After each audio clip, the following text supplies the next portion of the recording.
walked out on that stage, I told myself, I'm extraordinary and I'm fearless. I can do this. I'm a CEO boss bitch. I kid you not. That's what I said. My posing coach, she's like, whatever works. Yeah. Right? And I went out there and I was like, I got this. Hey, Sanja Hatter, how are you? Good, how are you? Very good. You ready to do the entrepreneur show? Hey, puppies, come on. We're going to do the entrepreneur show. Let's go. Let's go.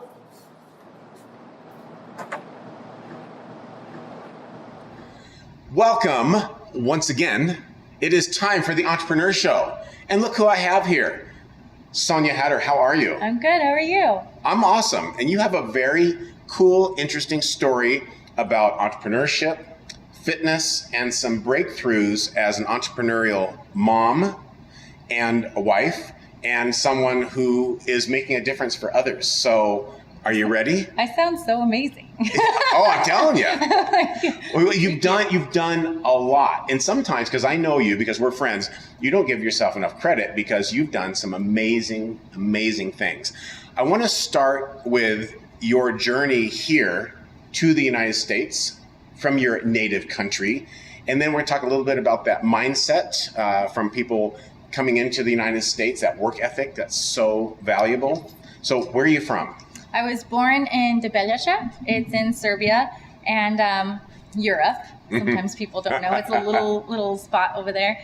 And I was born there and I came here when I was 4. So when I started kindergarten, I had no friends. I spoke the weird language and I had to learn it actually at school because both my mom and my dad spoke Serbian. So that was... If people aren't familiar with the Serbian language, what does it sound similar to? It's a Slavic language, so it sounds, in Czechoslovakia, we went to Prague and I could pick up everything, I understood it, but in Russia, nothing. It's completely different. Just for fun, just look at the camera and say... Zdravo kakasi. Just say, it's good to be here. Volim da budem ovde. That just sounds awesome. I would have no idea if I didn't tell you what to say there. It sounds cool though. I love language. I want to explore that further. There's something about an immigrant mindset and work ethic. Talk a little bit about your parents. My parents are probably the hardest workers that I've ever met. Both of them have had 2 jobs their entire life. My dad also went to night school. It was a sense of he had to work all day. He was a painter, and then he wanted to prove to everybody that he was also smart. Everyone just saw an immigrant, and they're like, oh, just put him to work. But he needed to prove something, and he kind of ingrained that into me to where he's like, go to college, do this, make sure everyone understands you're smart, and you have to just go by the guidelines of the stereotypical life. You're not going to be an entrepreneur. You have to do this, do the whole factory life. You know, I go here and then I go do this. I buy a home and I save and I save. And well, you said factory life. Yeah. So about 3 years ago, I was on a riverboat cruise up the Danube River. Yeah. And I remember stopping in Germany, and the tour guide was talking, and he was saying, yes, we have X number of workers. They didn't say people, employees, entrepreneurs, humans, citizens. It was workers, and that's how they identified the people. Why is that? It's just, you don't count. I feel like it's just you come, you do your job, and you leave. And that's how I want to make our work environment different, where I appreciate everyone that works for us. And I tell them constantly, and if I didn't have our team, we wouldn't be successful. And that's how I think everyone needs to run their entire business. And so your parents, their occupation was what? My dad was a painter, and he eventually got into management after so many years. And then my mom, she worked at the daycare that I was at. She was a cook. And so I got to run and see her. And then at night, she would work at a grocery store. Wow. So there's a lot of work ethic, but not an entrepreneurial aspect. So that's risky. Okay, so let's talk about that. So this is what's so interesting, is because our parents can set really good examples. You have an awesome family, and the work ethic is there. But working hard and working smart and working efficient and working for yourself and working for someone else, they're all completely different. What's the good that you learned from your family's work ethic and being an immigrant? And then what did you think, oh, this isn't going to work? So I they've shown me that working hard, I never stop, I never give up. That's something that I tell my daughter every single night. I say, you're a hatter, and you what? And she says, we never give up. So I've tried to teach her that, and we don't give up. That's why we have our Thrive Conference, which I want to constantly stop, but I keep going, and everything that I do, I give it my everything. And I've seen that with my parents, that it doesn't matter what task it is, you have to give it your all. And something that I've learned from them to not do is I've seen them work so hard physically. And I think that's just the mentality of them watching their entire family are farmers. And, it's just, you have to work so hard. And marrying my husband, Cole, I feel like now I can use my brain more mentally and work smarter, not harder. And obviously we work the same hours, but I feel like I can continue to do mine and keep going instead of retiring because I'm not physically working so hard. How do you fit it all in? Because you have 2 young kids. Yes. You're a wife of a very busy, super busy entrepreneur. Yeah. You guys have a beautiful home that you have to take care of and manage and all that kind of stuff. You invest in real estate. You do all this stuff. How do you, because there's a lot of busy moms that are going to see this. Yeah. And I think moms have it perhaps toughest of all because there's so many internal and external demands, and also how they perceive how they add value. How do you do it? I can't. That's the first thing. On social media, it looks like I probably have it all together, but it is a lot of work. And I've learned to outsource certain things where I'm not going to go do, I've always felt, learning from my mom, acts of service, that if I go do my laundry, if I cook meals for the children, if I do all of these things for them, it shows that I love them. But they like quality time. So if I can if you have the means, I really, really believe that having someone come do your laundry and put it away for you, I'll wash it and it goes on the couch. But if someone comes to hang it up for me, I get to go spend that time with my children. Instead of cooking a meal from scratch all the time, why not get takeout and I don't have to clean anything, and then I get to play with my kids and my husband. We go to the movies. Let me ask you, because I just have a feeling that perhaps there's someone watching this that will say, I don't want to shortcut my family. I want to give everything I have. I did that forever.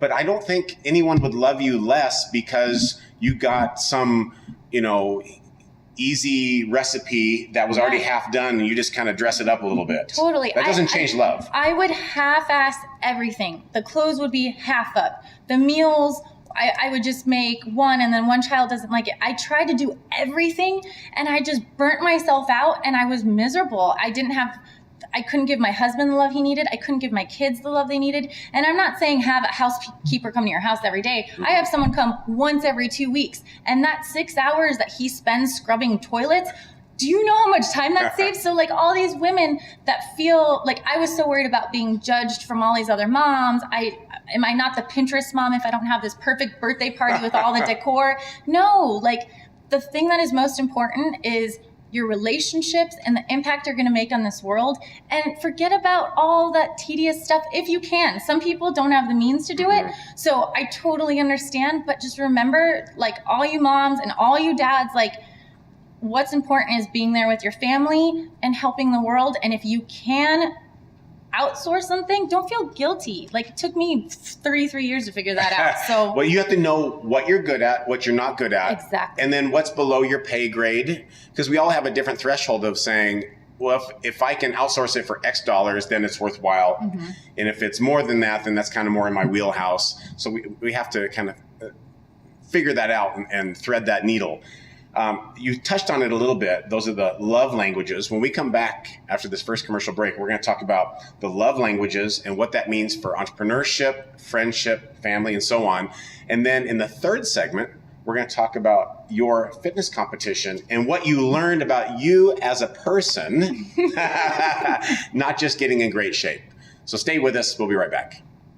Hi, my name is John Spencer Ellis, and I want to help you reach all of your personal, professional, physical, and financial goals.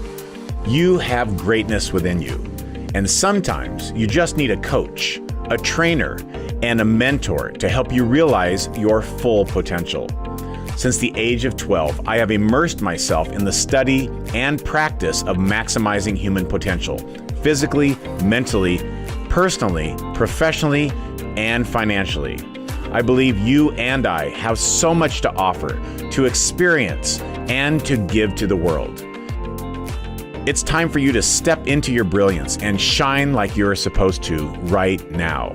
I invite you to learn how I can help you reach your goals and dreams. Thanks for your time. Welcome back. It's time, once again, for the Entrepreneur Show. My guest today is Sanja Hatter, and we've been talking about mindset, how hard your family worked, the different things that you learned from them, but also now that you've mutated that into entrepreneurship. And then we touched on it before the break, and these are the love languages. And I've heard about this before. I haven't studied it a lot, but I find it very interesting. Fundamentally, what does that mean? So there's different types of ways that you can love somebody and that you receive love. For example, my husband, he loves quality time and physical touch. Mm-hmm. There's also acts of service, receiving gifts. There is words of affirmation. Those are the 5.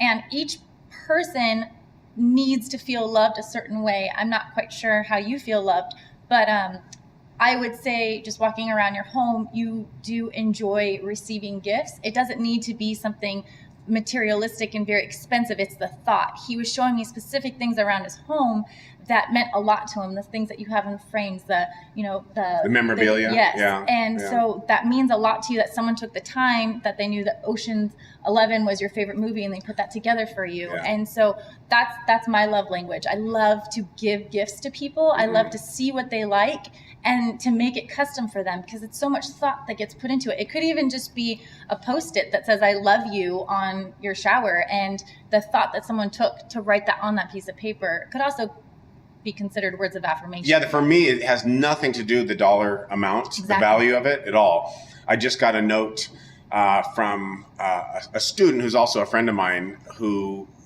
did one of our business programs a decade ago, and he says it completely changed his life, and his family's been able to travel over the world. They lived in Costa Rica for a while, and he just sent me, and it's also handwritten, which also means a lot because he took the time. Mm-hmm. So that means more to me. Yeah, and so for my husband, he loves if I'm just like, hey babe, how are you doing today? Just a simple touch. Mm-hmm. It doesn't need to be, he does like to grab my butt all the time. So that is it too.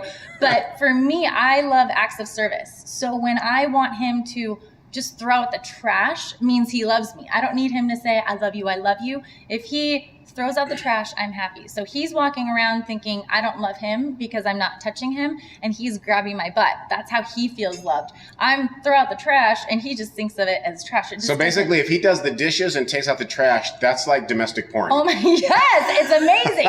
When all he wants me to do is just sit by him and hold his foot while we watch TV. And so now that we both understand each other's love languages, it's helped our relationship tremendously. Just being able to know, okay, he needs quality time. He needs me to stop everything and look him in the eye. I don't need that, but I know he does. So I'll stop it and do that for him. And I just feel learning those love languages have helped in a relationship with a significant other, but it also helps with business. I have my unicorn called Victoria, and she is just so rare like a unicorn because she does everything for me. I didn't realize when I hired her that her love language is acts of service.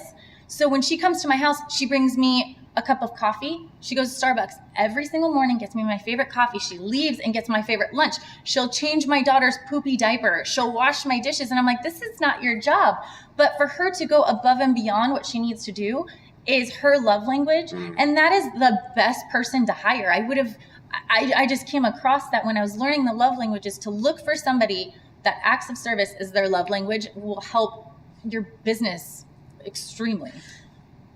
I think, and correct me if I'm wrong, but you have to ask this person in your life, but also it's listening and paying attention and being tuned in and taking the time to understand the story that's being told. Right. And I feel if you love that person, you would do it. And there's also a love languages test that you can take online too. And I've given it to her. I gave it to everyone around me because I feel like I want to, whoever's in my life, I want to love them the way they want to feel loved. And if they know how I want to be loved, it just makes everything easier. So Jared was at my house and he threw away my trash for me. And I'm like, I just love you. He's like, I just threw out the trash. I'm like, yeah, but you don't understand. You doing something I hate doing, just, I know that you care about me. So thank you. And I think that if everyone knows that your life just is better.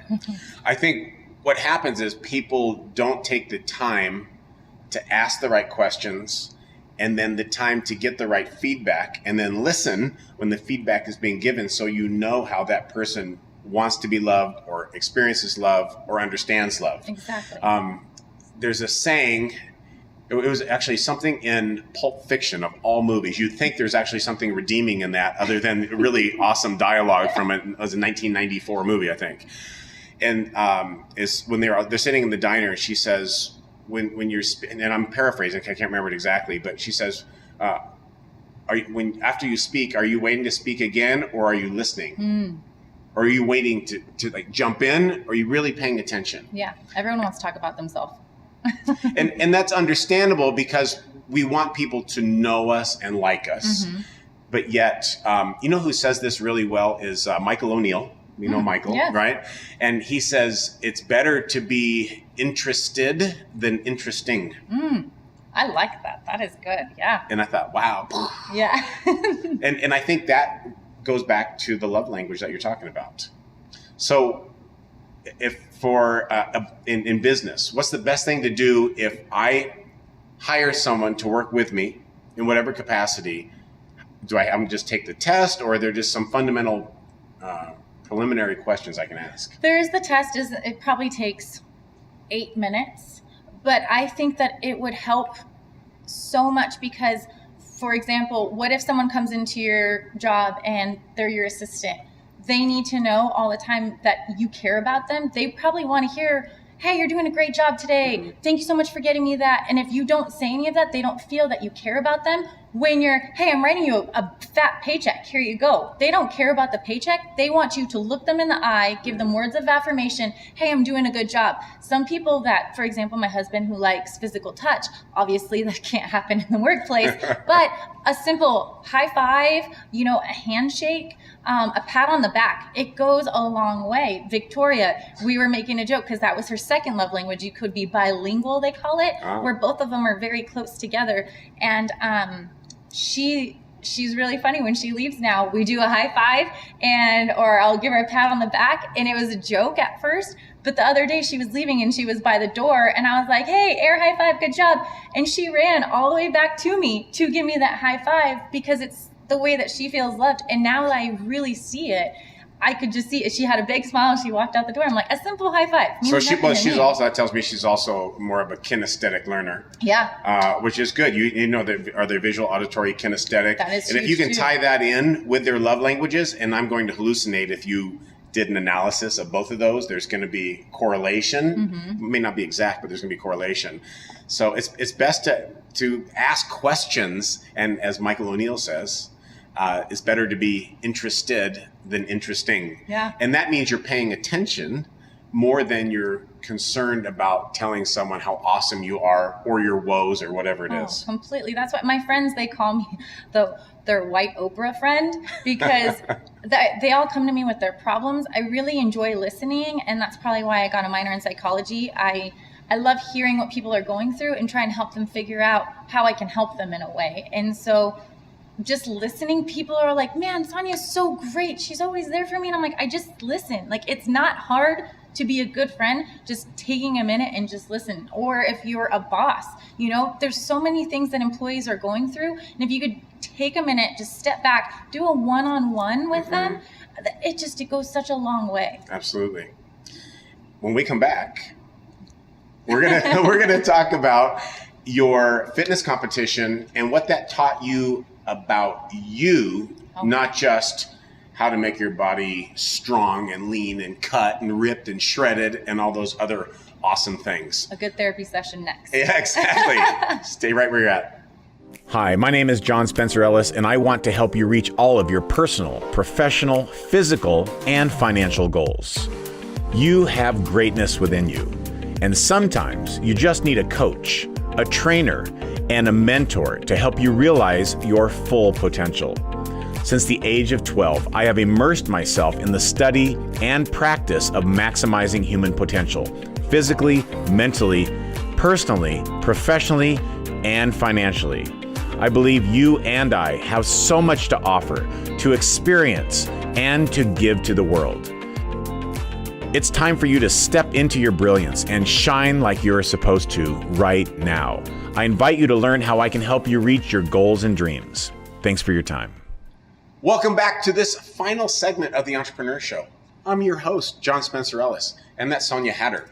And in this third segment, we're going to talk about what you learned doing a fitness competition.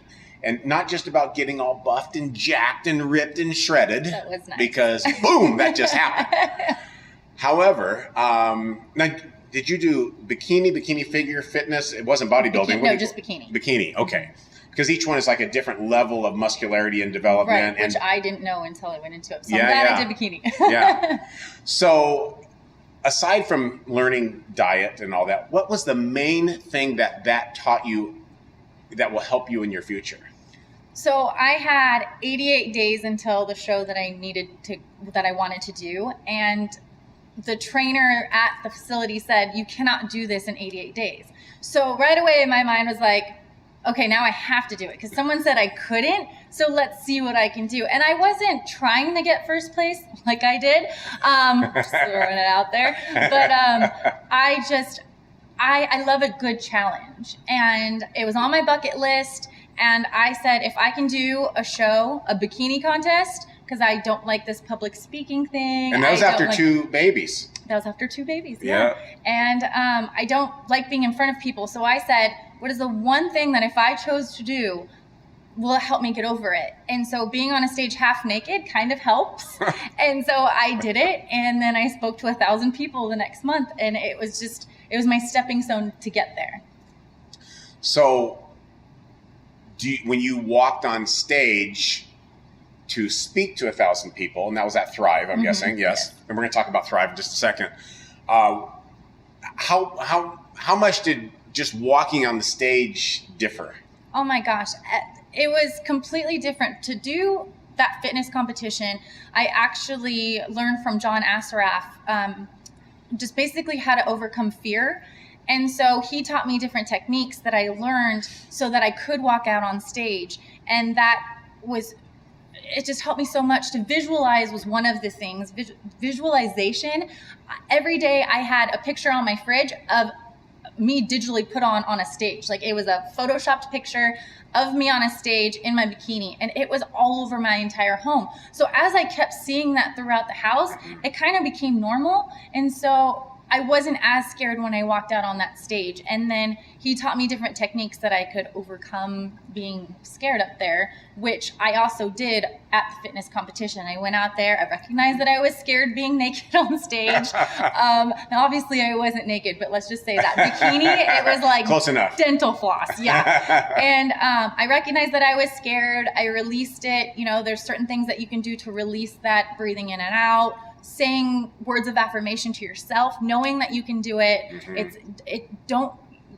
It's crazy how your mind can mess with you. And if you can tell yourself, as we tell my daughter every night, you'll say, Brighton, what are you? She says, I'm extraordinary and I'm fearless. Like my daughter is not scared of anything because we've constantly told her that. And so as I walked out on that stage, I told myself, I'm extraordinary and I'm fearless. I can do this. I'm a CEO boss bitch. I kid you not. That's what I said. Because my posing coach, she's like, whatever works. Yeah. Right? And I went out there and I was like, I got this. And it worked at the fitness competition and it worked at Thrive, speaking to 1,000 people during a business conference. So how would you describe how doing something that extreme physically helps you in business? What's the correlation for you? It's all mindset. I can't explain. There's all these books that say, oh, just tell yourself you can do it. No, like literally you have to tell yourself you're not going to give up. And I think that being accountable is huge, and being responsible for it. So I went on social media because I won't do it unless I tell people. And when there are enough people watching my journey, I can't give up. When I just met a woman that's lost 90 pounds, that's a mom, because of me, she says, because she said, if you can do it, you have 2 kids and you run a business, I have no excuse. And now she's lost 90 pounds. And I never would have thought that my journey could have impacted someone. And I'm getting all these messages from people that I've inspired them to go do the fitness challenge or to get out of their comfort zone because they saw that I did it.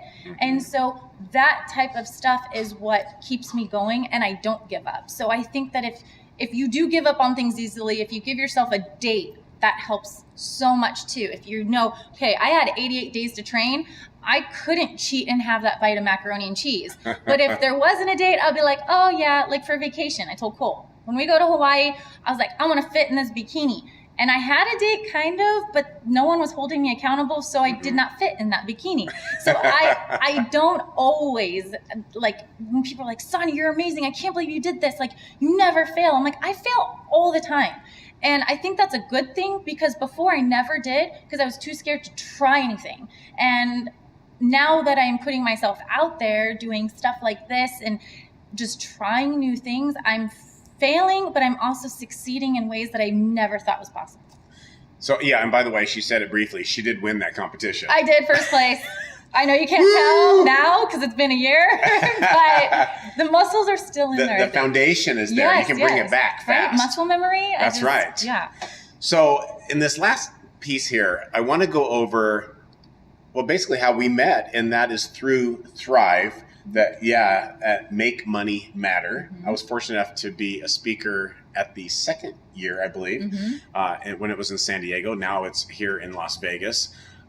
You guys put on a world-class event. I wasn't it featured like Forbes or Success Magazine or something like that for one of the must-attend events in the world for business and personal development? How cool is that? I know. That's got to make you feel good. That's why we keep doing it every year. I'm like, this is too much work. We're done. I'm not doing it. And then at the very end, when people that are suicidal are like, you gave me my purpose again, hearing all this, I know what I want to do. And then moms that are just struggling with momhood, you know, they come and they learn stuff, and people aren't just learning about business and, hey, let's make money. I love making money. Don't get me wrong, but you need to make it matter. And that's why I call it Thrive, Make It Matter. And the impact that we're making, the donations that we can do, our attendees are incredible. Like you're friends with so many of them, because it's not just, hey, let's go there and learn. And they're now my best friends. Yeah. Yeah. Because I think what happened is, because of who you and Cole are and the foundation that you have created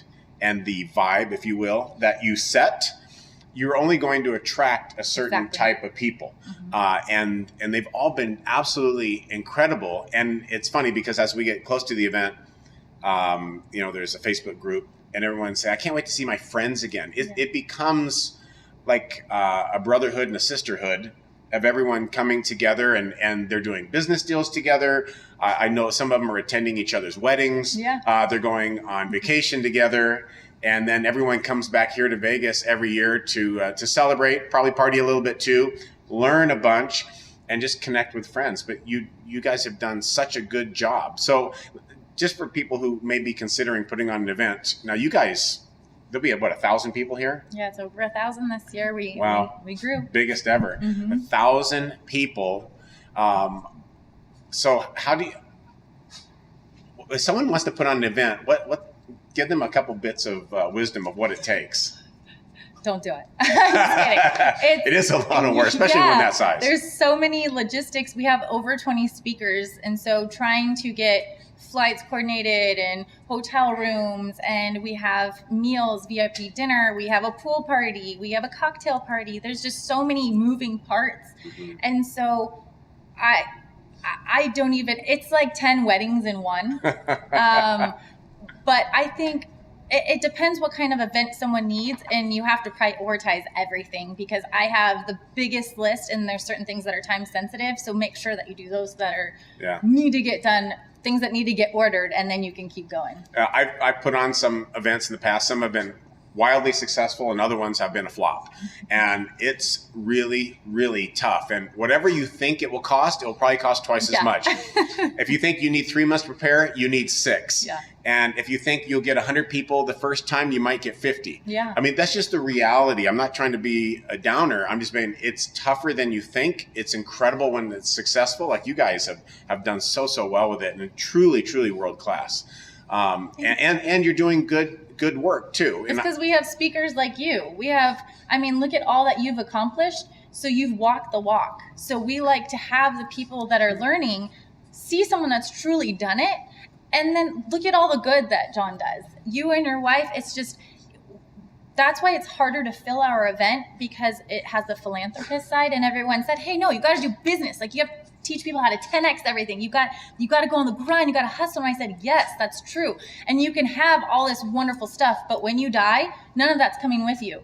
People are going to remember the impact that you made, the way that you made them feel. Right. And so these attendees that we have, like you said, become family. We call them framly because it's friends and family put together. And so it's just a specific crowd. And I'd rather have 1,000 incredible people than having 10,000 just greedy business people. And don't get me wrong, you can be like in business and want to make money. I'm not saying we all want to make money, but we want to add value. Yeah. But that's also, it's the heart of the people is why the event is so good, because people do want to make a difference and make a positive impact for others.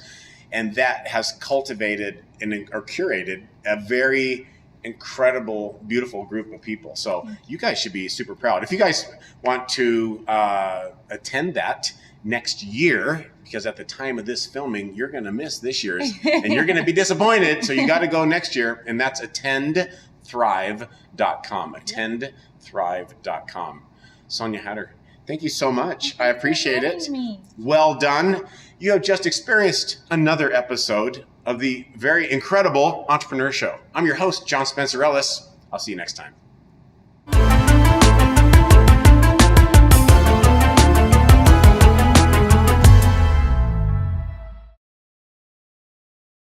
Hi, my name is John Spencer Ellis, and I want to help you reach all of your personal, professional, physical, and financial goals. You have greatness within you, and sometimes you just need a coach, a trainer, and a mentor to help you realize your full potential.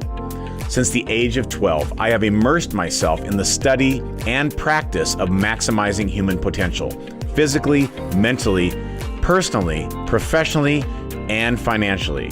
I believe you and I have so much to offer, to experience, and to give to the world. It's time for you to step into your brilliance and shine like you're supposed to right now. I invite you to learn how I can help you reach your goals and dreams. Thanks for your time.